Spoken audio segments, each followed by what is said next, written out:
Mama, tumekutafuta kwa sababu tunasoma kwenye mitandao ya kijamii, tunasoma kwenye magazeti ya zamani, uliweka vichwa vya habari, watu nasikia siku wakati unaletwa pale katika mahakama ilikuwa ya Kisutu, sijui Kisutu, watu walijazana, kila mtu alitamani kumuona huyo Sara ni nani.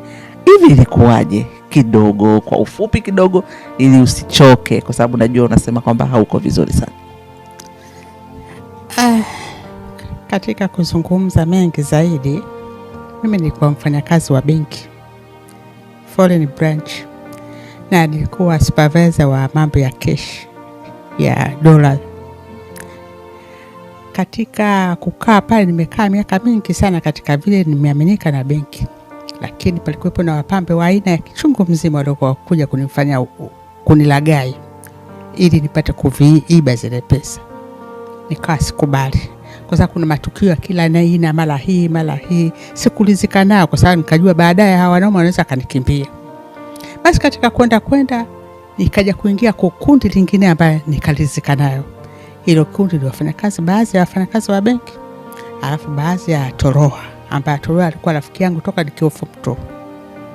Nilijua na zamani. Basi tukabidi sasa hapo katika kunielezea nikakubali.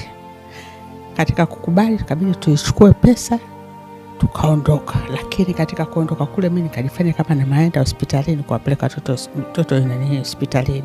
Hapo kwanza hiyo benki ilikuwa wapi, hiyo ofisi? Foreign branch. Ni ilikuwa hapa mjini? Hapa mjini foreign branch. Kwa hiyo baada ya ile kurubuni ukaona kwa kwanza hapa ni age naenda hospitali, kumbe ndio ulikuwa unaondoka. Wakati tunakabidhiana na mwenzangu zile pesa zikawa, kwa sababu issue ya wale wenzangu wengine wanajua, ikawa tumeshachukua hiyo pesa. Nilipochukua hizo pesa ikabidi tukutane mimi na Toroha, tukaenda nikachukua watoto nikaondoka nao, lakini tukapumzika siku hiyo mjini pale kulala karibu na Azania Front, pana hoteli fulani. Kipizo Embassy Hotel. Sikumbuki sasa kwa Embassy Hotel. Basi asubuhi yake tukaondoka, tukapanda ndege moja kwa moja mpaka Kenya. Alishindwa kupanda moja kwa moja ikajulikana, lakini mimi nilibadilisha jina langu ikawa naitwa Adija Kimbao, na watoto niwabadilisha wote majina tofauti tofauti. Tukaondoka mpaka Kenya. Kufika Kenya ikabidi tuchukue ndege nyingine tukaingia mpaka London. Kufika London tukapokelewa tu, kwa sababu yule ni mzoefu na alijulikana. Akaambia umekuja katika mambo ya biashara, akasema sawa, karibuni. Tukaingia kwenye hoteli, nikawaweka watoto na mimi ikabidi niingie. Tukaingia basi katika kuchange zile pesa. Kweli tuichange, kwa sababu kule palikuwa na vibegi kama hivi sasa hivi Tanzania, mara unaenda kubadilisha hapa mara hapa, ndio kule Ulaya ilivyokuwa. Unaweza kukumbuka ilikuwa ni shilingi ngapi kipindi hiko? Ile bei ya shilingi ngapi sikumbuki, lakini ni hela nyingi, kwa sababu nilivyokuwa nimezichange nilikuwa tukanunua sanduku. Katika sanduku ile extra sanduku kubwa lile ndio nilikuwa tunapaki kwenye chumba chetu. Tukapaki kila tukienda kubadilisha kule tunaweka pale. Mwisho wake zikajaa ile sanduku. Katika kujaa sasa tuzibebaje huku, tumebeba sanduku limejaa, ikawa ngumu. Ikabidi sasa twende tukazibadilishe tena ziwe kwenye cheki. Ndio katika cheki kabisa sasa tutakaa hapa mpaka lini? Mwisho wake tukakamatwa. Tukiingia kwenda Ujerumani kwa babake, tutampa utata babake, inabidi turudi Kenya. Tukifika Kenya tupate kufanya usafiri wa kuingia kwenda London, kwenda Ujerumani kule kwa babake. Sasa kufika pale mimi nikawa hotelini na watoto, na yeye akawa sehemu kadibanza, lakini huko sehemu palikuwa na mwanamke ndio alikuwa amekaa anajuana naye, lakini Mkenya, mke wake na maana. Sasa katika kwenda katika kuchange na nini, lakini watoto walikuwa mtoto unabali huwezi kumkataza, anateremka chini kufanya kuogelea kufanya nini, lakini mimi nilikuwa sitoki. Na ulikuwa ni watoto wangapi? 3. Wote watoto wako ulikuwa umeondoka nao? 3 wote nimewachukua. Huyu ambaye wanavumika kama Blandina alikuwa na miaka 2, mdogo sana. Basi Sasa katika hali kama hiyo, sielewi imekuwa kuwaje, inaonekana Toroa alikuja kule kushikwa kwa ajili ya kuchukua nunua magari. Akaambia tupeleke kwa Sala. Sasa tupeleke kwa Sala, ikabidi waje pale. Ndio akaingia pale hotelini, ndio kunichukua mimi. Na mimi tukaingia moja kwa moja mpaka mikono ya sheria. Nikawa kwenye gereza na mwenzangu akawa sehemu. Ulivyotoka pale moja kwa moja kutoka Kenya, ina maana tayari uliingizwa kwenye mikono ya sheria na ukarudishwa nyumbani Tanzania?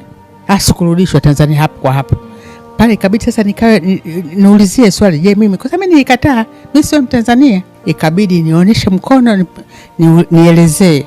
Naomba kuna watoto wangu nimewaacha 3, sijui wako katika hoteli gani.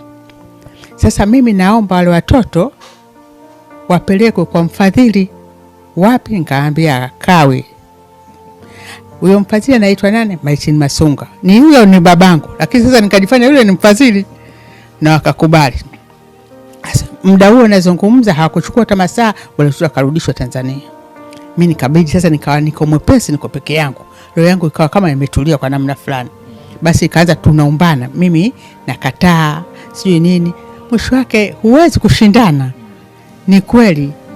Kwa sababu paka viongozi wa benki wamekuja kushuhudia, ndio huyu Sala, ingawa yeye anasema Hadija Kimbao. Basi sheria kanichukua, ikabidi mimi nirudi Tanzania. Kufika Tanzania nikapelekwa Kisutu. Sikukataa, nilikiri, nikasema kweli nimefanya hivyo. Nikahukumiwa miaka 7. Na ulipofika Kisutu, maana katika historia najieleza watu walijaa sana mpaka wengine walikuwa nakajangana. Lazima watu wajae kwa sababu hawawezi kuamini kama mwanamke anaweza kufanya hivyo. Kwa sababu mashujaa na mimi ni wanaume, lakini sasa mimi ndio nilijitokeza kubeba kazi kama hiyo. Ile sakata na maana mlikuwa watu wengi yani mlikuwa mna kikundi yani mmepanga hilo dili, na ilikuwa dili nyinyi muende na zile hela, mambo yakishakuwa shwari mrudi nazo mgawane.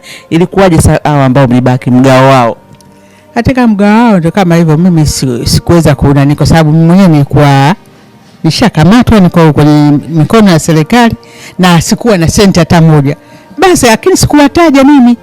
Kwa nini ukuwataja? Sababu kama lazima wengine wakaenda, mlikuwa ngapi? Kwa nini ukuwataja? Mimi sikutaka kutaja. Kwa sababu gani? Nikaona nitawataja wapate nani heri mimi niliokamatwa ndio nipate hiyo adhabu. Nilibeba msalaba wote. Kwa hiyo na wale wengine wakaendelea pale kazini. Wakawa wanaendelea, wanajua mwenyewe na Mungu, hata sielewi kama bado wapo au vipi. Ulipofika London uliweza kununua chochote kwa haraka kutokana na zile hela ulizokuwa nazo? Tulipofika pale tulinunua magari ndani hii nyumba. Nyumba London kama 2 hivi. Na baadhi ya magari ya kwenye nyumba kama magari kama 3 4 pale London. Muda wa siku chache uweza kununua vitu vyote hivi? Kwa sababu hela tunazo. Ndio baadaye tukabidi tuondoke tuje nani Nairobi. Toroa akaanza kununua magari. Lakini magari aliyokuwa kinunua kwa Nairobi ni keep change. Zile travel checks tulikuwa tumezishika, zile hakununua kitu chochote. Ila baadaye mimi niko gerezani, yeye akawa yuko katoka, yuko ulaiani, akapewa dhamana. Mimi niko gerezani. Wafungwa wa kiume waliokuwa gereza la Kenya, kila wanaposikia kama mimi naenda gerezani, naenda mahakamani, huaga wanagongesha na wanagongesha ili waje gerezani, gerezani wapi, mahakamani, ili kuja kunisikiliza mimi. Nilikuwa sielewi maana yake ni nini. Kumbe alikuwa anafuatilia mambo. Nikifika pale mimi kesi yangu na kwa kwanza nagonga, naingizwa pale. Kule nangojea mpaka ile gari itakavyokuja, inachukua masaa mengi. Sasa wale walikuwa wanapata nafasi ya kuongea na mimi. Wale wahalifu sio wa Tanzania, wahalifu wa nchi mbalimbali. Wa Kenya, wasiju wa wapi, wanachanga kule, wanampa yote hakimu nani gereza keep change fulani, tunaomba tugongeshe muhuri, sasa tunaenda kumsikiliza Sala na tunaenda kuongea na Sala. Na wale walinipa picha kusemaje, siku fulani kuna mtu alikuja pale Kenya. Alipofika pale wakawa wanaongea na huyu Toroa. Walipokuwa naongea na Toroa, yuko katika hoteli fulani, wakaitaja na hiyo hoteli. lakini baadaye akapewa mzigo yule baba akaondoka. Wakasema ni baba ni mrefu, mweusi, mtu mzima. Sasa sikuweza kumtambua ni nani kwa sababu wenyewe walikuwa wanazungumza. Hiyo mzigo umeshachukuliwa umepelekwa kule. Na ndio maana nilivyotoka mimi, alivyotoka alikuwa ananisisitiza mimi niende Ulaya. Twende mara moja nyumbani. Twende, mimi sikutaka. Na hapa Tanzania ulikuwa umejenga majumba na nini ulinunua? Hapana. Hii mimi nyumba hizi zilikuwa viwanja vya watoto.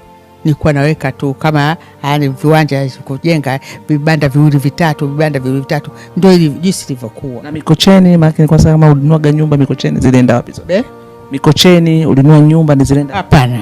Mikocheni nyumba ya mzee nani hii Simbaolanga. Na ile nyumba ya London ilikuwaje au ya London mlizonunua London? Ya London sasa ndio hivyo mimi nitajuaje na mimi sijaenda kule.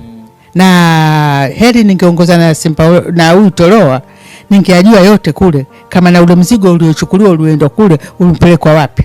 Akisema sikwenda, nikamwambia basi ukitaka hivyo wewe nenda. Yule akawa na sita kwenda yeye peke yake. Na mimi nilikuwa sitaki kwenda kwa sababu nikajua nikienda huku watoto nimwaacha miaka yote alafu niendelee nitafanya nini? Mimi ngoja nibakie ni kitu. Na yule Toloa akakataa kuondoka. Sasa sielewi kitu gani kilichomfanya yeye asiondoke. Lakini kuna hela nyingine zilirudi benki. Kiasi. Kutoka wapi? Hela zilizochukua kuna kiasi zilirudi kwenye benki ya NBC. Hakuna hela. Zote ziliisha. Zote zilichukuliwa. Na nikeko. Nikakata rufaa ikatupiliwa mbali.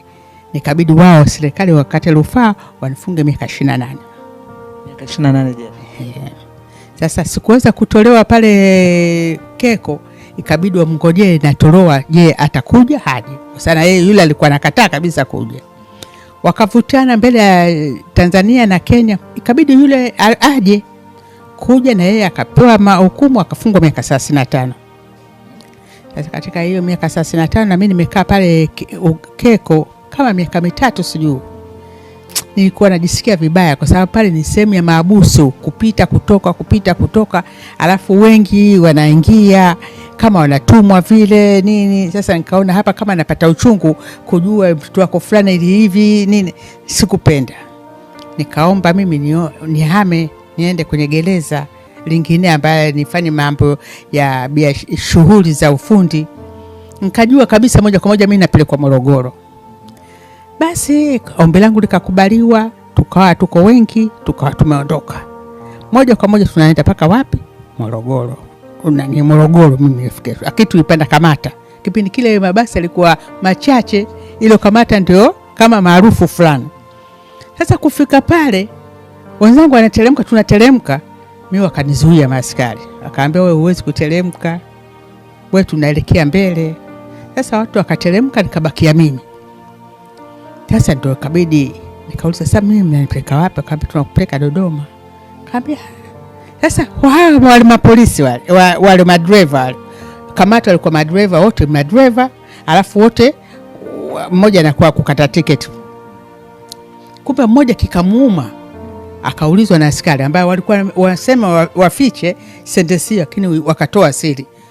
Huyu mnampeleka mbona kavaa nguo za kifungwa? Akaambia huyu ni mfungwa, si huyu Simbaolanga. Sasa yule driver mmoja leo ikamuuma sana. Ikaona kama imemgusa. Basi tukaondoka, wakapanda maabiria watu wengineo, tukaondoka moja kwa moja, tukakatisha, hatujafika hata Gairo. Katikati hatujafika Gairo.